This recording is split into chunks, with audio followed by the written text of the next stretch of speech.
A very good morning, my dear students. Today I will explain you a very important topic, that is Dalton's atomic theory of chapter number 3. देखिए, Dalton gave his theory in order to explain this law to study the different properties of matter. This theory was based on the divisibility of the matter, that is the matter is made up of tiny particles.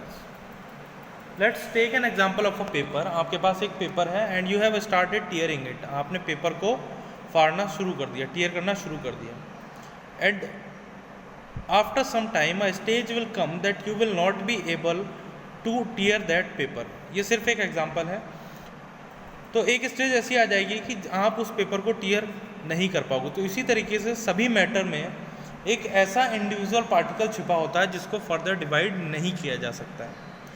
उसी को हम लोग atom कहते हैं. तो atom की definition क्या है? Atom is an individual particle which can not be divided further. Atom एक ऐसा इंडिविजुअल पार्टिकल है जिसको आगे डिवाइड नहीं किया जा सकता. चौक का एग्जांपल ले लिया. आपने एक चौक ली, चौक को ब्रेक करना शुरू कर दिया, धीरे धीरे वो पाउडर फॉर्म में पहुंच जाएगा, पाउडर से एक अपने स्मॉलेस्ट पार्टिकल में पहुंच जाएगा. और ये भी पता है आपको, चैप्टर नंबर 1 के में आपने थोड़ा एक्सप्लेनेशन सुना है, उसमें पता है आपको कि सभी जो मैटर हैं वो पार्टिकल से मिलके बने होते हैं. मगर एक बात बता दूं मैं आपको, after the discovery of electron, proton and neutron, electron के बारे में सभी ने सुना होगा. इलेक्ट्रॉन, प्रोटॉन और न्यूट्रॉन की डिस्कवरी के बाद ये पता लगा कि जो एटम है वो डिविजिबल है. तो ये वाली बात यहाँ पर गलत हो गई थी. फिर भी उससे पहले डाल्टन ने अपनी एटॉमिक थ्योरी दी थी, कुछ अपने पोस्टुलेट, कुछ अपने पॉइंट्स दिए थे, वो देखते हैं यहाँ पर. Atom is the smallest particle of any substance which cannot be divided further. That is, atom is indivisible. तो पहली जो पहला पॉइंट था, इन्होंने बताया था कि एटम एक ऐसा पार्टिकल है जो कि इंडिविजुअल है और स्मॉलेस्ट पार्टिकल है किसी भी चीज़ का. Atom can neither be created nor destroyed during a chemical reaction. कोई भी एटम ना तो बनाया जाता है, ना ही उसको हम डिस्ट्रॉय कर सकते हैं during a chemical reaction. Third, for a particular element, all its atoms are identical in all respects and have same mass and same chemical properties. जैसे सपोज हम अगर चौक का एग्जांपल ले लें, तो चौक के सभी पार्टिकल कैसे होंगे? सेम होंगे. सभी जो एटम होंगे वो आइडेंटिकल होंगे, उनका वेट, उनका जो भी मास है, जितनी भी प्रॉपर्टी है, वो सभी एटम्स की कैसे होंगी? सेम. तो ये बात एक यहाँ पर लिखी हुई है कि किसी पर्टिकुलर एलिमेंट के जो एटम है वो आइडेंटिकल होंगे, सेम होंगे. Atoms of different element have different mass, size and chemical properties.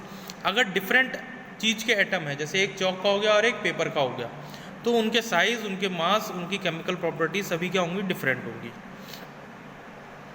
Atoms of different element combine in a fix ratio of to form compounds. During formation of compounds these atoms combine in whole number, not in fraction. कोई भी compound बनाने के लिए atoms को combine होना पड़ता है, ठीक है, in the simple whole number ratio. देखिए, रेशियो तो वैसे भी कभी फ्रैक्शन में नहीं होता है. जैसे सपोज कैल्शियम क्लोराइड का एग्जांपल लें, it's formula will be CaCl2. तो इसमें कैल्शियम और क्लोराइड का रेशियो 1:2 है.